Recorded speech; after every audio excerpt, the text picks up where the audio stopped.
Bulletproof Radio, a state of high performance. You're listening to Bulletproof Radio with Dave Asprey. Today is one of the new format episodes where members of the Upgrade Collective, my annual membership group, where I'm teaching all of my books and all of my knowledge and structured courses with coaching support and dozens of phone calls with me and videos with me and things like that, where they're actually part of our live audience. And at the end of the show, we're going to take some questions from them. So thank you, Upgrade Collective members, for tuning in. It's one of the benefits you get by being a member, and there's a lot of them. If you're interested in this, go to ourupgradecollective.com and sign up. I'd love to see you there. There's a vibrant community of people all learning to be better every single day using biohacking and all sorts of other stuff, including stuff that we are going to talk about on the show today. You've heard me talk about sex pretty often on Bulletproof Radio because there's these 4 F words that drive everything we do. There's fear comes first, food comes second, and another F word is a third one. Fertility, that's what you're thinking of, right? And there's friends, our supportive community. This is the order of operations for all life forms. And if you ignore the energy of sex, you actually won't perform the way you want to perform as a human being. Like, you want to show up for yourself and for the world. This stuff matters. And that's why we just did the sex energy series. And, we talked about sexual fantasies from a scientific perspective. And today I'm picking that conversation up again with Alexandra Fine, who's a credentialed sexologist who has a master's in clinical psychology with a concentration in sex therapy from Columbia, who took that passion, see what I did there, and combined it with engineering to start a company that's really looking at how do we use tech to get more out of sex and to make it more satisfying. Alexandra, welcome to the show. Thank you. It is a pleasure to be here. I saw what you did there. Yeah. This is one of those shows where I'm going to try my best to not let my inner 7th grader come out, but I usually fail. Just to be really clear on that. Why hold it back? I think that is like, that inner child is so rejuvenating. And I think kind of like tapping into our curiosity and the silliness and playfulness of sex can be really, I don't know. I thought holding back was something you wanted to do. This is going to be fun.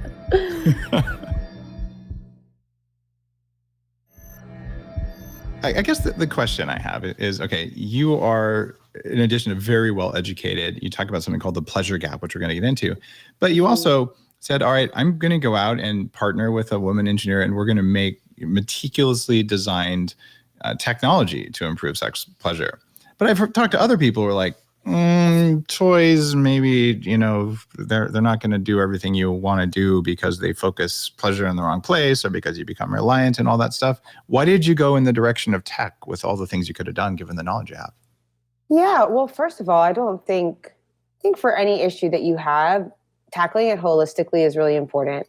I don't think sometimes it's just, you just need one thing to help you. I don't know. I can't think of a good analogy of a problem right now, but just because a tool isn't going to solve education necessarily, it doesn't mean that it doesn't have value and can help you on your journey and on your path. In fact, I think tools can in themselves be educating.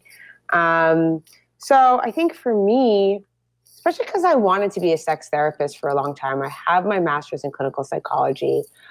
I was excited by working with people one-on-one. But ultimately, I think I was so excited and tend to be I have a natural sense of urgency, and I wanted to do more and I wanted to do it faster. And by creating tools, I can just touch more people. So I was really excited by the idea of like what I can do through the marketing and by creating a brand, not just the actual vibrators themselves. So yeah, I think that both being able to like impact more people through a brand, through capitalism, was really exciting to me. And then I also did feel, and we are now doing a lot of education and a lot of the other components that I think bringing them to the masses while therapists can only do things like one-on-one is really exciting to me. The idea of building content and education as part of a brand is relatively new. We call it content-driven e-commerce. And certainly that's a big part of what I've done with Bulletproof. It's like, guys, I'll teach you how to eat and I'll make stuff you want to eat. right? But the teaching has value in and of itself.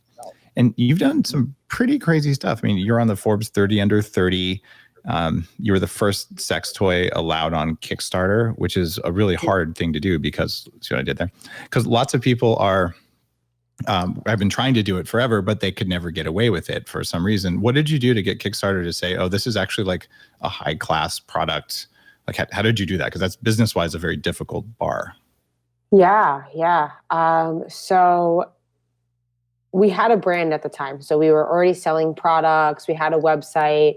There was like a visual component and understanding of what we were doing in the public space. And we were working, honestly, our offices were down the block from Kickstarter. So we started having genuine relationships with the people who worked at Kickstarter. And when we would talk to them, nobody individually had any issue with what we were doing. It was kind of like, oh, this is just our policy, kind of stuff. So we read through their mission statement and we constructed a letter before we were about to launch our next campaign. And, they are out there trying to help makers create products, content that are going to make other people's lives better. And that's exactly what we were doing. So we really framed our ask and our position in alignment with what they were doing. And they immediately saw it. We were like, look, we are women designing products that predominantly help people just like us have more fulfilling lives. This isn't about prurient behavior. This isn't about being lewd or crude. This is about living a healthy life. And that resonated with them. And within 24 hours, they came back to us and were like, we'd love to work with you. And we'd love to understand how we can open up this category in a way that still feels, safe for people. And I think that's something that's so fascinating about sex is on the one hand, it's about creating safety, and there's so much unsafety too, or unsafety. There's so much trauma fear. That really can fear. Yeah. Going back to your apps, there's so much fear in sex, and some of it's really founded too. I think some of us have our absolute worst experiences in a sexual space, as well as some of our most profound and beautiful experiences in an erotic consciousness. So, to me, that is the reason that we should be focusing on it. Yet, I think that power that it holds is so scary for people. I love that. So you're talking about sex being both shameful or fear-driven or fear-ridden for some people, and also being transcendent for other people. And it's that combination of the two states where it's one or the other, or sometimes both. And as a trained sex therapist who's studied this, why is it like that? Do you have any theories? What do they teach you in school about that? Well, they don't teach you much about it in school. I have my master's in clinical psychology. So, I definitely took all the courses that were interpersonal or related to sex, but ultimately a lot of still don't talk too much more about sexuality and how it comes up in our lives almost outside of the bedroom. One, I think that the power sex holds in all of us can be traumatic or transcendent for anybody. I don't think it's necessarily these two groups of people. I think that it has that power for all of us, and it's just kind of a matter of the experiences we have. There's lots of ancient wisdom around this, but I do think that we're tapping into a different state of consciousness that is incredibly somatic, really tied to our physical bodies, so that those experiences that get hardwired into us in a way that I think can both be really powerful and create a bond, or be really traumatic. And for the rest of your life, every time somebody touches you in a certain way, you just cringe, and it just brings you back to this one awful moment. And I think that, I've definitely had both of those experiences. So what's the role of solo play, masturbation, when you're looking at, transcendent, traumatic? What changes when there's a partner or more than one partner in the room with you?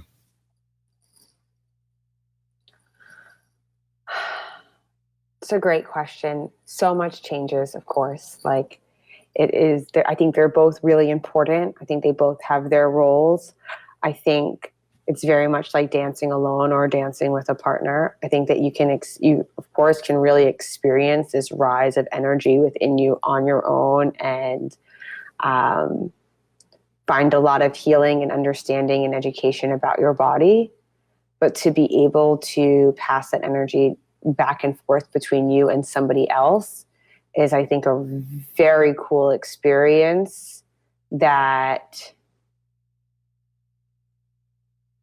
I think that it adds like this element of healing for me, simply because somebody else is witnessing my experience of pleasure and joy, and because I'm also bringing somebody else that experience simultaneously. So not that one is better or worse. I definitely find more time for the solo play, as I think many of us do. But they both really hold powerful places in our lives. But I do think that there's something about the empathy, the learning how to connect with another person, this back and forth that you have in non-solo sex, or in what I guess we call sex, that's really powerful and beautiful. You know, I do think that like we live in a world where we don't have to have sex in order to procreate. And I love asking a group of people like, okay, who wants to live in that world? Nobody. Everybody wants to be having sex with somebody, or not everybody. That's not true. There's asexual. There's lots of people out there who don't. But I think the majority of us do. We want that connection. So in sex, there's an act of being selfish, and there's an act of being of service to your partner. And we know that being of service puts you in a flow state. We also know that just sex puts you in a flow state. So there's all kinds of altered states that people go into. I've seen a study that something like 20% of people report having, out of body experiences, meeting God kind of things during sex, but their partner just sees them laying there twitching around. So people go places. I definitely found God during sex, which is so funny because so many people feel like God is what prevented them from finding sex. Yet I'm like, that's where I was positive we were like really connected. I'm pretty sure that if you believe in God, then you believe that things were engineered by God and he made sex or she made sex, depending on which God you're into. Yeah, I would say, I kind of like, the concept of God. We didn't get in there. It's probably not the way, or my feeling that there's like this power that connects us all, that there's something up, like that we are all God, and maybe even, I had that feeling, during an orgasm once. And that really is definitely, I think, a big part of why I do what I do. And when you were talking about that back and forth too, I just kind of feel like that's really what it's all about, this push and pull in life. And then when you realize like, oh, when it comes together, when the masculine and feminine kind of spin together in this beautiful way where it really becomes one, like there's just something there that's so powerful and beautiful and healing. Sex is definitely cathartic for so many people. And, there is an act of being vulnerable. There's an act of surrender at some point, the act of pushing and being selfish, and all of those all in kind of in order, but that end in a very high alpha brainwave state, which just so happens to be very effective at canceling out trauma. So that's one of the reasons that it can be really healing. And I'm curious, because you have a lot of data about how people are using toys. And if you go back, 20 years, sex toys, pretty much they all, smelled like cheap plastic and were not something that most people were that highly motivated to use. Just there were quality issues all over the place. In fact, I actually told one of the companies that wanted me to partner with them, I'm like, your product smells like a cheap sex toy. Like it's not clean. So we don't want to be putting phthalates and all that stuff in products that are meant for humans. And so you clearly are using the high-end materials and all that stuff. But what I want to know is for people who are buying nice toys like the Dame stuff, how many of them are for use with a partner versus for solo play? Do you actually get that data? Yeah. So, I mean, I can tell you, like, well, we designed some with partners in mind more so than others, but I don't, here's the data I do have. 35% of my purchases come from people that Google thinks are men. So we definitely have a pretty strong male population that is a part of our community that's buying products from us to use with their partners. I believe something about 48% of people have used a sex toy with their partner or report using a sex toy with their partner. So it's definitely fairly common. And I also think it's like, what do we consider a toy or a tool? You know, I think that there's so many, of course, like we're talking about vibrators, but, you know, a candle, lighting, music, like all of these things are things that we use to change our experiences, to put us in the mood and help us connect. So, and if you heard the interview about the largest survey ever done of people's sexual fantasies, that was a few episodes ago. People use all kinds of stuff. I had no idea. I actually didn't. I listened to so many of that. I listened to a few things in that series. I'll have to go listen to that one. Yeah, that's probably one that would design four new products for you, including one with wiggly ears. And I'm kidding, I have no idea. But there's definitely. I was kind of blown away. Like I had no idea that there was such a high variety, and it was so common. Just all these different fantasies. But just seeing the data is really interesting to me to see what people are actually doing, because this isn't something you normally talk about at. At a dinner party, unless it's really close friends and you're all pretty drunk. So it's one of those things where it's a common behavior, but it's in the bedroom. So I feel like sharing knowledge about what people actually do is of service, because if nothing else, then people are like, oh, maybe I'm not weird. Maybe this is just normal, even though we don't talk about it. And that seems important. Mm-hmm. I also think though that like whatever we do is normal. There's this constant idea that like, oh, am I broken? Like, 70% of women need clitoral stimulation. In fact, a lot of the research shows that probably even higher than that in order to have an orgasm. And the data is very normalizing. People feel this feeling of like, oh my God, it's not just me when I tell them that figure. But whatever gets you off is wonderful. There's boundaries on that, but for the most part, it's okay if it is a little weird and it's not what the data says. It's okay if you don't want to have sex once a week. The data says that that's like generally what is average. I will say the data also says that there's correlations between having sex once a week or more and being satisfied in your relationship and in your life. So that doesn't mean that's true for you. Do you think cancel culture has negatively affected people's sex lives? I think cancel culture is just, I got into such an argument the other day with a close friend about cancel culture. I think cancel culture, not canceling people, sometimes that's totally called for, but the culture of wanting to call people out versus wanting to call people in, I think is negatively affected everything. Or a lot of things. So yeah, I can see that relationship. I definitely also, I think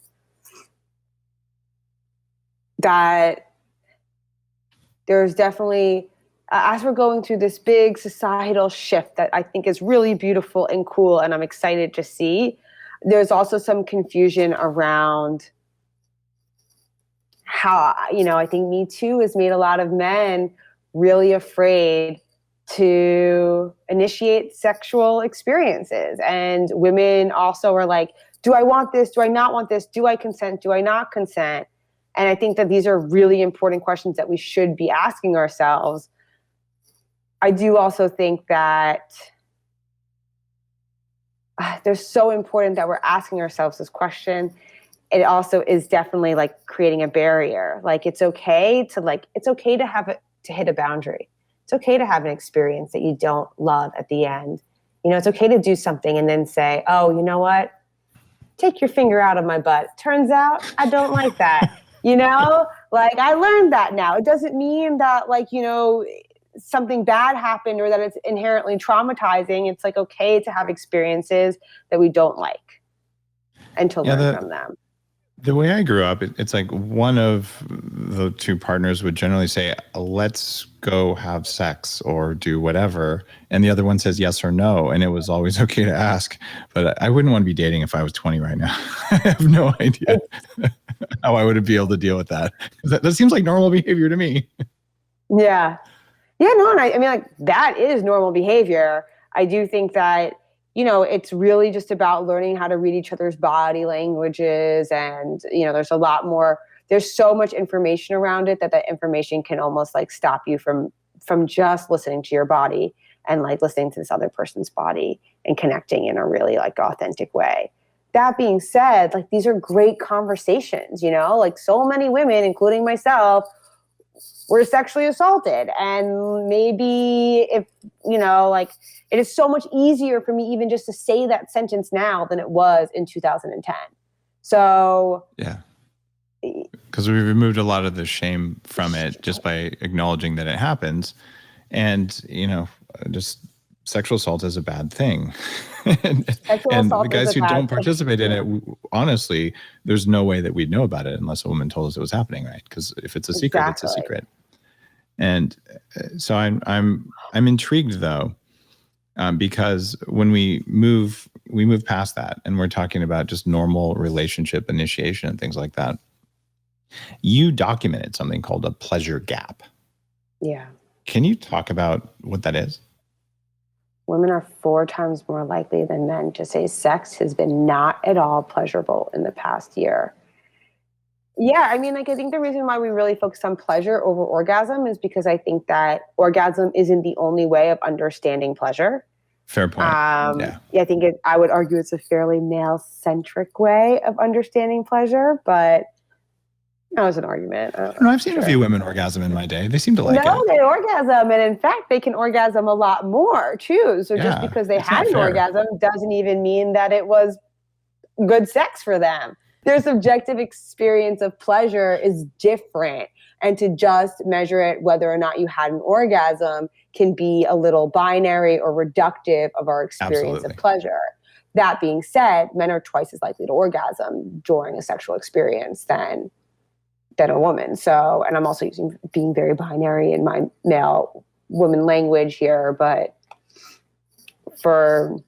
honestly, we can talk for the majority of people. It's okay, just if we're looking at statistics, how statistics work. It's also what the research has been done in. The research just hasn't been done with like sex versus gender in mind. They were just lumping it together for so long, and I am probably just talking about cis women and cis men. Now, you talked about, or you had this idea for a wearable vibrator. How does that actually work? So, I happen to have it. So this is our flagship product. It's called Eva. It's a hands-free clitoral vibrator that you can wear during sex. It has bendable wings that tuck underneath the labia majora. So like my mouth was a vagina and you could see me. And it pushes against the labia, the outer labia. And that little bit of tension keeps it in place. So it provides clitoral stimulation, which we were just talking about is so important to women. And you can wear it while you're having penetrative sex with your partner. So we launched it on Indiegogo in 2014 and we raised $575,000 in 45 days. Wow. Yeah, I went from like my parents being like, "What are you doing?" to like so proud. And yeah, this is the second iteration of it now that we sell. So it's called Eva. And there's really nothing else on the market like it. It's a fantastic product if clitoral stimulation is something that you need in order to really experience the full potential of your pleasure. And I'm really, really proud of it. All right. Now I'm going to get my engineering side all happy. So you partnered with a mechanical engineer from MIT in order to do this. So did you guys actually like measure the frequency of vibrations against a set of clitorises to figure out like how intense and how many cycles per second? Like how do you go about designing a science-based vibrator? Because that's fascinating to me. Yeah. So, I mean, like motor technology is fairly set. We definitely spent a lot of time trying to understand so there's like the frequency and amplitude of when you spin the motor. So a motor, what creates vibration, it's like a motor for anything, but then you put a weight on the motor and it spins the weight around, which is like the opposite of what you would want from any other motor. You'd want it to be balanced. Ours is not balanced very intentionally. So it's a matter of cycles, which is like how often it goes and how fast it goes. So we will measure that. And then I believe it's called like a G. And you end up measuring like the G, which is a combination of them. And it's just like the experience of how the G force, not the G spot. Right. Yes, the G force to figure out like exactly how strong that motor is.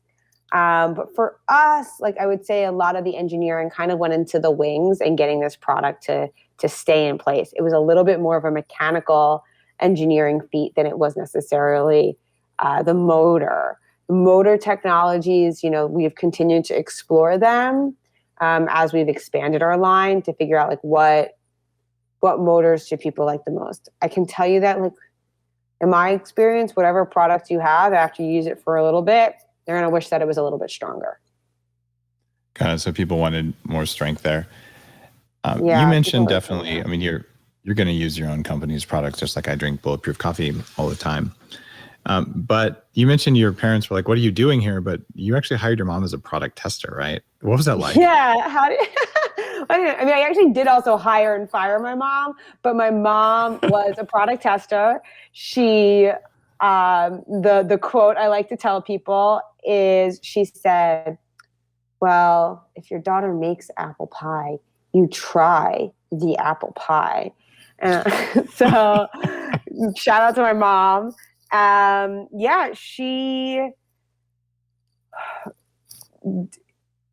So there's other products on the market and she wasn't really sure. She doesn't love, sorry, Mom. She doesn't, she is one of the 30%, not the 70%. So she really likes internal stimulation. And I got to have like this really amazing conversation with her about what she likes. And for me, it's totally fine as long as I don't really imagine her and my dad together, which is also kind of silly because it's getting really intense about my parents' life, but they're never going to listen to this, so it's fine, but they're no longer together. And I think that, you want your parents to be having sex. Like, it is really beautiful. Or you want them to be, whether it's having sex with each other or having sex and feeling good in the world, like that's something that you want. You might not want to think about it in too much detail. And I think that's fine. But yeah, it was great to have my mom's experience documented. And she came back to me after trying the prototype and was very much like, I really see what you're trying to do and why this is going to be like a successful product. I'm pretty sure that we have a biological drive once you hit about 13 or 14. Suddenly your parents become really stupid and anyone else's parents are pretty smart. And we're wired to leave the tribe. Like you have to be so fed up with your parents that you're willing to face lions, tigers, and bears to go to another tribe to spread your genes around. And it's a biological imperative. And once you're about 23, 24, suddenly your parents are smart again. And like we do that so we don't get inbred in small tribes back when we were in tribes. I'm pretty sure that same wiring is at play where, the idea of a teenager's thinking about their parents, I'm just like, ew, that probably prevents all sorts of bad things from happening the way our sheep would let them happen because sheep don't have that. So yeah, but it's probably a good thing. Is real big. So there's also that. That's a fair point. Yeah, but I agree. I hear what you're saying. It's good that it's hardwired into us. I also wonder if that's how we pass on our traumas. Like I'm pregnant. I'm very excited to learn about all of my flaws from my child. I think they'll be the best therapist I ever have. Oh, you said you're pregnant? Congratulations. Yeah. Thank you. That's so cool. My first book was on fertility, and it's such a big way to learn. One thing that's really interesting is that a lot of especially women experience, if something rough happened to you when you were a year old, when your child's a year old, it'll reactivate your traumas from when you were one. And when you were 5, if something bad happened, when your kid's 5, it'll just pop up in your life. And it's the weirdest thing, but I've heard that from so many parents. We've experienced that as well. And it doesn't have to be sexual trauma. It's any kind of trauma, abandonment, whatever. Yeah. All of a sudden you're like, why did I just lose it today? Like, go back. So there's all kinds of intergenerational stuff there that probably is tied up with sexual trauma as well as any other trauma. So pregnancy is an incredibly amazing time. Well, then I have to ask, sex toys while you're pregnant? Pros, cons? Yes. Pros.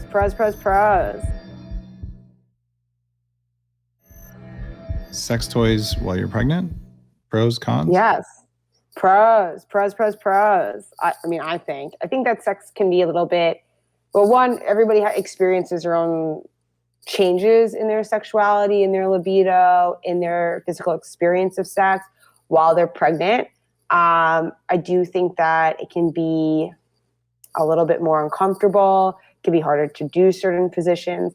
And a lot of women do report having just a harder time orgasming, especially in their later, like in the 3rd trimester. So having some extra oomph can be really effective. I find I've been finding them really helpful too, even from earlier, just because like I was actually really uncomfortable in 1st trimester, just more so than I am now.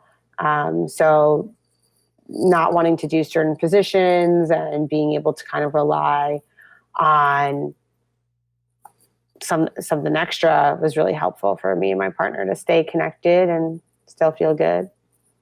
That's fantastic. It's usually the 2nd trimester is pretty comfortable. The 3rd trimester, not so much. So you're following. I'm not there yet. as a first time mom, that's kind of how it usually works, depending on all sorts of variables. The stuff you learn writing a fertility book is a lot, but I wrote the book because my wife was infertile when we met. So, that was hackable. And, those are things that oftentimes you don't talk about because also people are like, ew. And, I'm getting a comment from Mona, says your hair is back on the mic. There you go. Thank you, Mona. I love having a live audience. Helpful guys. Thank you, Mona. Now, share with me some things about sex and pleasure and longevity, because there's some studies about that. Have you read those? Yeah, a little bit. I know that there's some research that says that having sex will increase the longevity of your life. I think that right? That's what we're referring to. Yeah. In Taoism, the idea that like your chi is your life force, like your sexual energy is where you continue to create. It is. It's literally how we create other human beings. I think that there's not just scientific, but there's also ancient wisdom that points to this. I definitely feel like it keeps me young, right? Like sex isn't something we need to do to stay alive, but it is something we certainly do to feel alive. And the way we feel alive when we're having sex, to me, it just makes so much sense that would then also lead to having a fuller and longer life. But I want, Dave, do you know more about the research? Tell me more.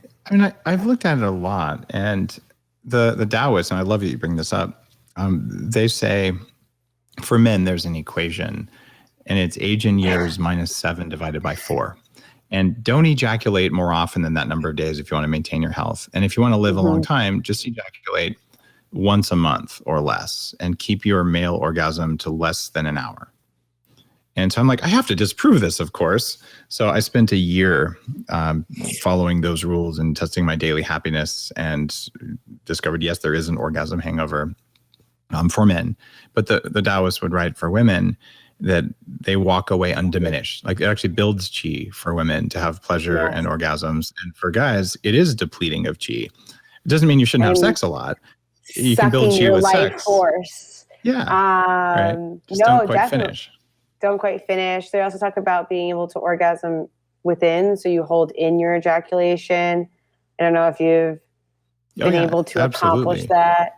But that is in the readings. It's in the readings, and I thought it was all BS. I was like, I'm going to disprove this with biohacking and technology, and I believe they're totally right. But I can also say that whole part about having an orgasm as a man, for less than an hour. I'm like, what kind of garbage is that? And having had ones that last for at least 20 minutes, it's actually not even pleasant. I'm like, could it just stop already? Like I'm gonna, like my abs hurt. I'm done. But your body's like, you're not done, and I'm kind of afraid of that at this point. So there's all kinds of stuff going on that's longevity related, but there's a study that says the size of difference in well-being for people who have sex once a week versus once a month is greater than the difference in well-being between making $75,000 a year and making $25,000 a year. In other words, if you have sex once a week and you make $25,000 a year, you're likely to have better well-being than someone who makes 3 times as much and doesn't get laid. And that's why I'm a fan of toys or whatever else you need in order to bring pleasure into your life. Because I think it's incredibly important, because people who don't have well-being act like jerks all the time. And we're building a world of people who are wired to be nice to each other. It just extends beyond the bedroom too. If you can get better at finding pleasure with your partner, I'm telling you, the sky will actually be bluer to you and the world will smell better. I just think that you're practicing your ability to tap into a pleasurable state, and that leaves the bedroom.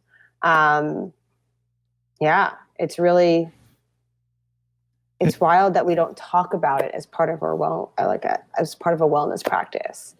At least we can talk about getting a good night's sleep now, which for a long time wasn't even part of it. In fact, I interviewed Montauk Chia a while back. We talked about this as well, which was really fun.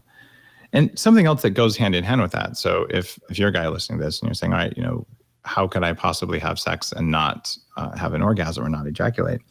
You guys make a vibrator that you actually put on your fingers. So if you're saying, okay, this time I'm not going to ejaculate, it comes down to more like, okay, now I'm going to say a toy to play with. You have a woman who, clearly, or maybe a man, whatever your relationship is like. But now, since you're like, I've had enough pleasure for right now, what do I do? And then it becomes a little bit more playful and a little bit more partner focused. And it's more of an act of service. Right. And then you're like, oh, you can play that like a violin. And like you end up practicing on that because you're not practicing the selfish part of it, because you're like, I've had enough. And if I go any further, I'm going to ruin the experiment. And yes, when I publish my data, I'm like, I was going to go 30 days. I only did 24 days. And how do you put that in experiment? Like, oops, that's what it says in my little graph that I published. So. I think that it's so accurate. I know, so many people who tell me about, and I've had this experience too, where you can't have sex or intercourse, you can't have penetration after some surgery or something. And that opens up a whole world of creativity for you and your partner. And you can actually have the best sex when you're not doing that. And I also I want to double click on what you said too about I think so many men have such a script for sex, and just to break that script and to focus on being in service, I think will not only change the game for your partner, but really change the game for you, and your ability to then go back and really enjoy all these other aspects of sex that your script might be passing over and you're not even noticing. The other side benefit for guys is that if you don't ejaculate all the time, you generally want to have a lot more sex, and you probably do have a lot more sex, which is actually chi building for both partners. Right. Because you're more interested and you don't get the ejaculation hangovers. And hey, can we go again this afternoon? And things like that happen, which probably wouldn't happen. Yeah, I talk about that with my partner. I've definitely been upset when I found out sometimes if he masturbates or something, I know there's some people who are like, oh yeah, I don't feel like he's cheating on me or anything. I just want to make sure he's going to have energy for me later. Because it does impact his energy. Is Dame going to make a male chastity belt or something like that? Probably not. Probably it says, not. Look, it says right on your blog, you make stuff for people with vulvas, but wouldn't that be something for people with vulvas? I mean, I would be. In fact, we are looking at things that are, for penises, because ultimately, 90% of vulva havers are having sex with somebody with a penis. So if we can change it's partnered, so it does matter. Either way, it's kind of for both people. If you do come out with those, I'm going to laugh my ass off. I just have to say, because that came up in this survey that they exist. I'll send you one. They certainly exist.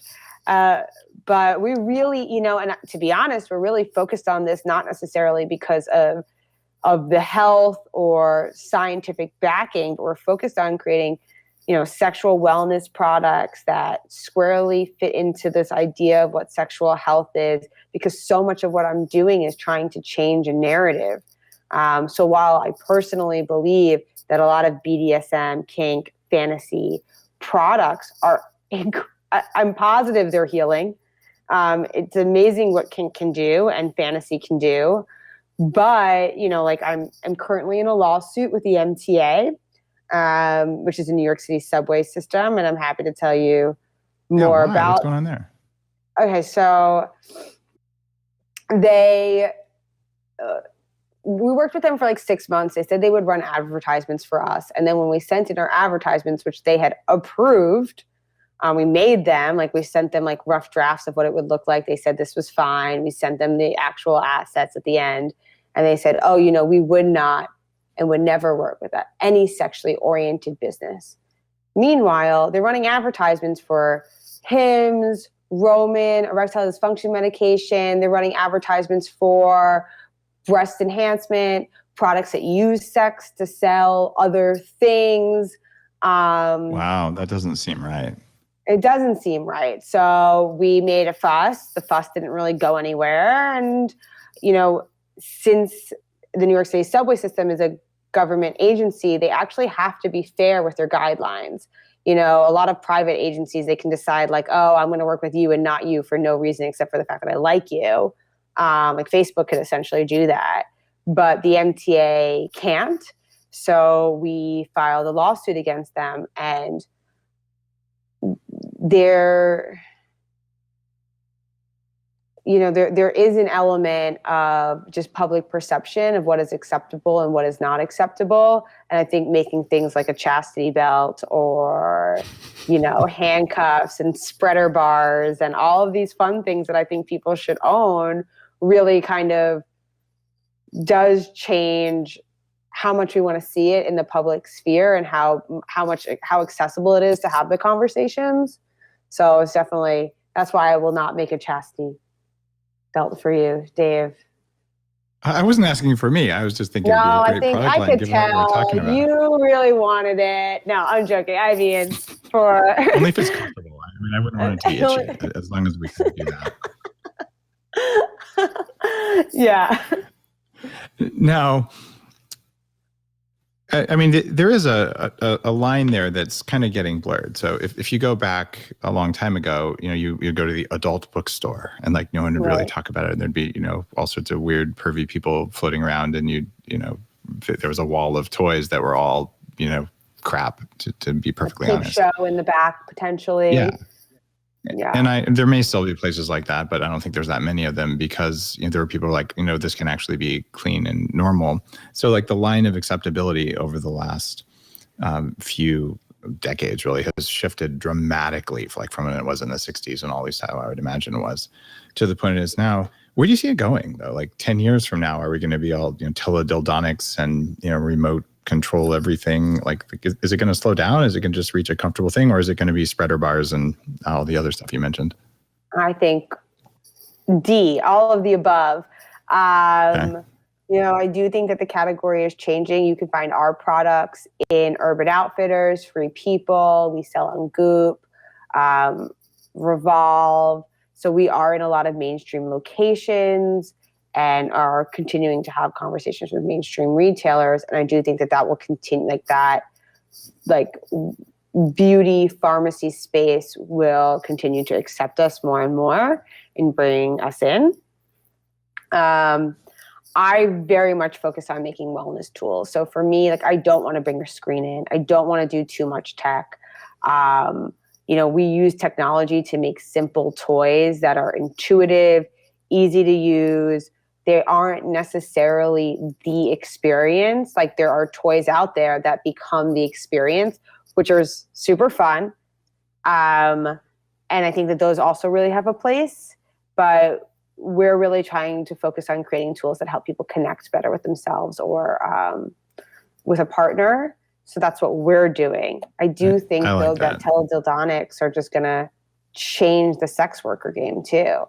And that's true. And that's been going on for about 15, 20 years. Wired wrote about it when the very first generation came out. And it's an evolving space, but it's still pretty fringe. All right, I got to ask this now. All of that is new, that's true. And that's tech all new. Has really changed. Yeah, it's really cool. Now, I'm just thinking about the Eva too, the one that you wear. Is there anything stopping you from just wearing that when you're just out and about? No. In fact, it's very fun to wear out and about. So it's, between us, it doesn't currently have a remote, but that's definitely something that we really want to do. That would be in high demand. That would be, yes, it's definitely on the docket of things that's in development, but so you'd have to kind of just touch it to turn it on and turn it off, which would be like the one thing that could potentially hold you back. But I think turning it on and doing the dishes is a great idea. I highly recommend it. I think it's a really fun way to kind of just incorporate teasing and play throughout the day. So yes, it's a good idea. All right. I hadn't thought of that. You're like, it's to be worn during sex. I'm like, you can probably just wear it whenever you wanted to. All right. That's pretty cool. I hadn't thought about that. Yeah. How do you get feedback from customers? I know you keep iterating, and I'm always working on that for my companies as well. So it seems like a lot of people be kind of awkward to be like, oh, it was, too whatever. Are people just super open about their experiences with it? Or do you do surveys? Like how does that work in an experience where people have a lot of kind of concern about talking about it? Yeah, so we do surveys. So we prototype in-house predominantly. So we have a bunch of 3D printers, and we will create products in-house. And we usually start off by team members trying things out in the bathroom, coming back, being like, oh, can we just tweak this, one thing, and being able to change it really quickly because of technology. We can rapidly prototype hardware products. And then we will send them out we have a community of Dame Labs members. These are people who love talking about vibrators and have explicitly signed up for this program to get testers. I mean, we usually also survey them too before we even get started. Like, what should we be making? What are your consumer pain points? And then we'll send out the prototypes. We'll get feedback. We'll iterate till we feel good about it, put it into production, and then we rely on reviews, and we'll even call people up. So we've done everything from like getting on the phone with consumers to learn what they're liking, what they're not liking, to doing surveys. And yeah, I mean, there's so many challenges. There's challenges of people not really understanding what they like and what they don't like. There's challenges of like just language about how to explain what you like and what you don't like, and how to describe a buzzy sensation versus a rumbly sensation. So kind of helping people with the language and with the words, asking specific questions as well as open-ended questions has been really important for us. And yeah, I think it's like just part of the cycle. Being able to open up the conversation and listen to our customers not only helps remove the shame and stigma, but it also helps me make better products that they like more. So it's really just like a win-win. That's awesome. I love it that it's, out of the dark and people are just saying, I want more of this, less of this, and that you're going out to make it. Sorry, it's just amazing when you just ask a question and you're not shameful about it, how people are like, oh yeah, I guess I can also say clitoris.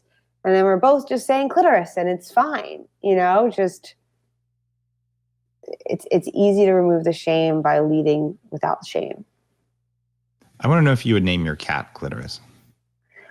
It's kind of, I call it like Clitty for like short or something.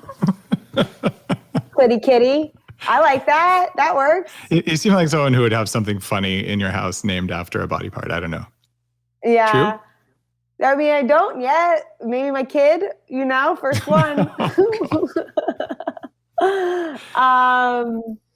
Yeah, no, it definitely, I would. I do think it's fun to say those words, though I'm also not, like, there's other people out there in the education space who are anti-euphemism. I love a good euphemism. I think it's really fun to play with language. I think it's important that we can say the correct word and not feel like we're saying hoo-ha because we literally can't say vagina.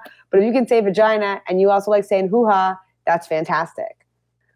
Now, tell me about Kegel exercises. I mean, you've studied a lot of stuff. Good, bad? Yeah. Like, walk me through that. Okay, so there's like differing opinions on it. I think it really depends on the education you have for your Kegel exercises. So there's definitely some instances where if you're continuously doing Kegel exercises, you can just be working on tightening your pelvic floor muscles. And it's really important to learn how to loosen your pelvic floor muscles as well. So you want to be practicing not just strengthening, but also like elongating and stretching them. I'm like definitely doing them a little bit while we talk. So I do think that overall good, but the education and understanding around them is a little bit weak, and it is important to get the right, to learn how to do them correctly, and to know that you can be doing them wrong and cause pain or cause more harm. Got it.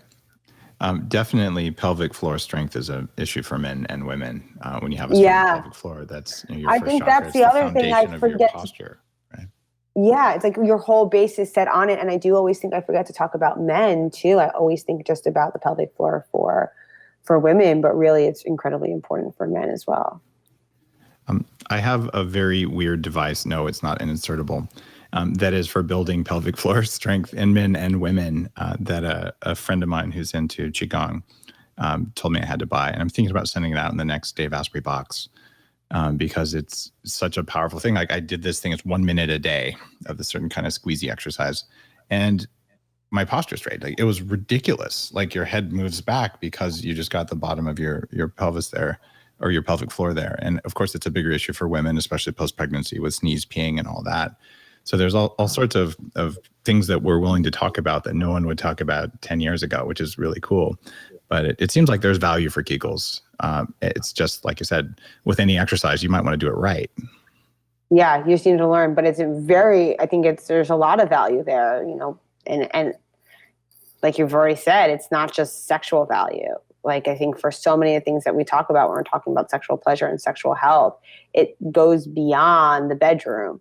Like, you literally have better alignment when you have a stronger foundation, So I just think that makes so much sense. And to me, it also really translates to this idea that, like, when we understand ourselves sexually, we have like a stronger alignment throughout our whole being and our whole body as well.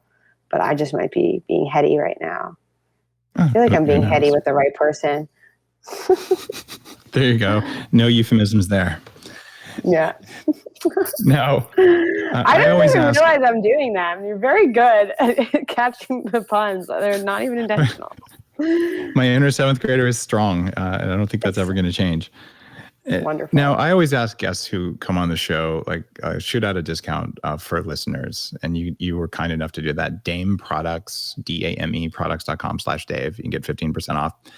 You did send me a pack of all your goodies. So thank you. Very high quality, useful, good stuff. I'm not going to do a full review here because I think Lana would probably punch me, but we'll just say that they're good. So thank you. No problem. Yeah. And kind of you mentioned this earlier, but they are medical grade silicone. Almost all of they're rechargeable. And yeah, this is a category that's not regulated. So be careful what you buy. And the vulva is porous. It will suck that stuff right up.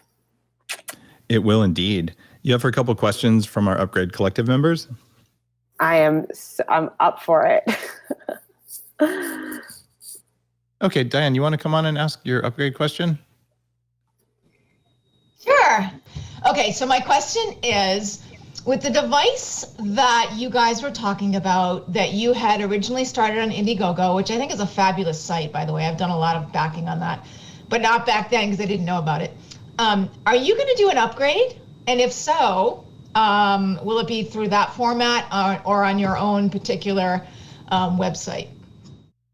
So yeah, we are on EVA 2 now. So we've already upgraded the product and we're going to continue to upgrade it. We have not really been using crowdfunding sites anymore to launch our products for no real good reason. I mean, it's just simpler. It's just like logistics. It's easier for us to just do everything for our own website. It's probably better for SEO. But, as you bring it up, I am like, man, that platform did so much for us and we reached so many people. I wonder if we should tap back into like where we started. I bet we could reach new people. And yeah, it really did. But we don't like need it for cash flow reasons anymore. I think one of the reasons why that site is so powerful is because you can get money before you make the product, before you do tooling, before you pay your manufacturers. And we're kind of, mature enough with our cash flow where we don't need that. I don't need to ask customers to pay so far in advance. But the community is so powerful that I would consider it again. It's a good way for very young companies to get funded. It's harder for companies that are established. I mean, you've built a real brand and all. So if you go out there, it adds a lot of complexity. So I probably wouldn't launch a new Bulletproof product there, but for one of my smaller companies, would I do it? I might, just as an entrepreneur. You always kind of balance it out. Yeah. It really is an amazing marketing tool in and of itself, though, in a way where I'm like, oh, maybe, if they were willing to also really promote my launch, maybe that is a reason why I would do it. Of course, like they take a percentage that like I don't need that community anymore. And I think the other thing that's really challenging is when you get all this press, I want those links to go to my website. I don't want the links to go to Indiegogo because then all of those links live there forever. And those links are really valuable for my SEO. So those would be all the things I think through.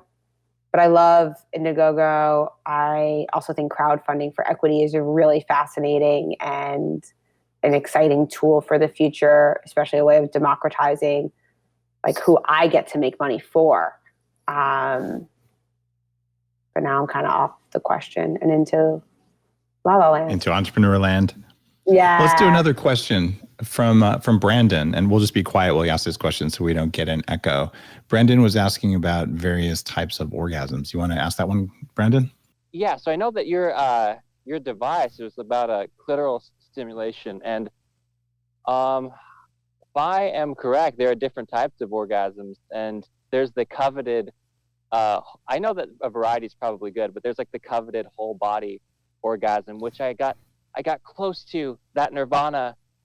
I got close to it, but then I didn't quite get it. But anyway, what do you think about those different types? And also, I wanted to know your thoughts on foreskin as well. So a bit of a controversial thing to just throw in there. Okay. Oh my God, I'm so excited about these questions. Okay, so one, yes, there is like the blended orgasm or a full body orgasm. There are lots of different classifications that people have put on different types of orgasms. Ultimately, there's not like so much science around this, but in women, you have the clitoral organ, which goes mostly external, not mostly externally. Externally is really kind of just the iceberg, but it's this highly sensitive part. And then it has like an internal structure that does touch the vaginal canal. And I have definitely experienced and hear people talk all the time about when you stimulate both internal, like when you're stimulated both internally and externally, you can have a fuller, richer orgasm, which people call a blended orgasm. Using a toy like mine while you're having sex is more likely to help you achieve that. I do think though that, a lot of this stuff is based on conversations and subjective experiences versus like really fully understanding like what is happening in our bodies. So that, and I've also mostly heard this language talked about for women. I know that a lot of men do talk about prostate orgasms in a way that feels subjectively different for them and oftentimes more powerful. But that is the information I have to bring to the table. Maybe Dave has some too. And then foreskin. So I am a New York Jew, and this is a hot topic in my community, especially as I am pregnant. I think that we would need a lot of good evidence to show why we should cut something off of our bodies. And I don't really personally believe that the evidence is there. I have read a study that also reported that women reported better sex with uncircumcised men. And I also really do kind of feel like it's a protective sheath, that it's kind of almost like it almost creates like a womb for men, which I think is really beautiful. There is also there is science that also shows that having foreskin can increase your risk of STDs and STIs. So I don't want to just ignore that. That research is out there. A lot of that research has been done in Africa, where I think like the context is different. So yeah, my personal belief is like you should do what you think is right. I do think that there is a big change happening in what's happening to newborns, and I do think it's one of those things that like if aliens came down to like meet this new society, and then we had to explain that we were cutting off a piece of our like it was a tag that we've just decided we didn't need, they'd be like, that is so weird. Like, why do you do that? So yeah, I guess overall, I don't intend on doing that to my son if I have a son. And those are my thoughts. At the risk of offending anyone or another, male genital mutilation is wrong. And if a guy wants to cut his foreskin off, he should be able to do it when he's 18. And it's okay to just say that. And yes, I am circumcised, by the way. Yeah. But that's what we used to do. There's good evidence it is traumatic for little boys. Putting baby through trauma is a bad idea because trauma sticks and then you have to deal with it later. So the nicer we are to little babies, even if they don't really have the musculature or the ability to really fight back, they don't like it. So I would say that there's research. There's even some research that they feel pain more intensely. Of course, I think that ultimately it's really hard to know their pain as they cannot speak. But yeah, Dave, way to say it. Well, one of the guys in the Upgrade Collective, I'm not going to name him in case he doesn't want to talk about it, is actually regrowing his foreskin in a lab with a company called Foragin. And there are some guys who are doing that, saying, this is a part of my anatomy that's useful. And in terms of reducing risk of, they said, penis cancer and other things like that. If you cut off your arms, you have less risk of arm cancer too. But that doesn't mean that you should cut them off. So that seems like bad science to me. And they also say that there's like more UTIs and newborns. Yeah, but it's also like, well, learn how to clean a little bit. There's, I think especially if we were cutting a piece of our bodies off, like, there might just be some knowledge that we've lost too about how to just take care of this part of our body. So, but I think how can we go around saying it's so awful to cut off parts of vulvas and then not consider what we're doing to men? Fair is fair. Yeah. I'm with you there. I didn't think we were going to get into that, but I think it's an important conversation, especially for parents, right? And look, if you decide to do it, there's pretty clear evidence that guys turn out okay if they don't have their foreskin, right? It's not the end of the world either way, right? But in terms of just like taking the best path for a baby, I think the science is pretty clear on it. And a lot of the studies, saying there's a benefit there. The benefits are very small and they are looking at the downside. I agree. Cool. And there's a lot Well, of that like, was- I was hear cool. men say all the time that they're worried about too, like, oh, it's going to look different. And they just, the reasons I hear for pro circumcision are so socially constructed. Yeah, I guess to make it look a certain way, there's all sorts of plastic surgeries and weird stuff like that. But when it comes down to pleasure, from what I've read, there's definitely some nerves that you're losing there that are probably good for a male's pleasure. So if that's the consideration, but I really do appreciate the curiosity plus engineering aspect that you're bringing just to the whole conversation. It's all right, like, how do we make something that people want to use that increases pleasure? Because when you can increase pleasure, you're actually increasing people's happiness and satisfaction in life in general. So, whether or not you've got a foreskin or, anything else, like, hey, what's the sum total of things that you can do alone or with a partner that's actually going to work, not just for orgasm, but just for pleasure? I think there's value to that, and just doing it in a way you could sell at Urban Outfitters. It's actually really cool. It's normalizing a normal behavior that should have always been something that was okay, that we just when didn't people talk oh my God, people talk about like how I'm mainstreaming the industry. It's like, first of all, over 50% of people already use vibrators, right? So that is mainstream, and it's sex. It's literally how we all exist. So it's mainstream, it's wild. It's wild that something so foundational to our existence is considered so taboo to even discuss. Well, thank you for making good stuff. Thank you for studying it in university, getting good with it. And thank you for telling the MTA to stuff it with their stuffiness, because that's stupid. And I hope you win. Thanks, Dave. I hope I win too. It's looking pretty good. Awesome.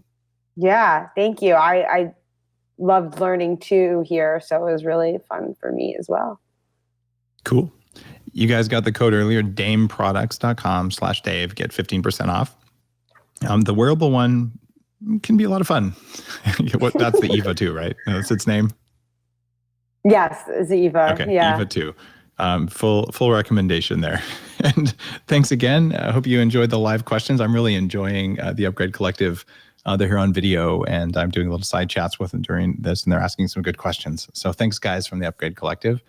And if you're listening to this, you'd love to be part of the live audience and learn all this stuff that I know, including some of the weird stuff we just talked about, ourupgradecollective.com. I'll see you guys there, and I'll also probably see you on dameproducts.com, because I might be ordering something else.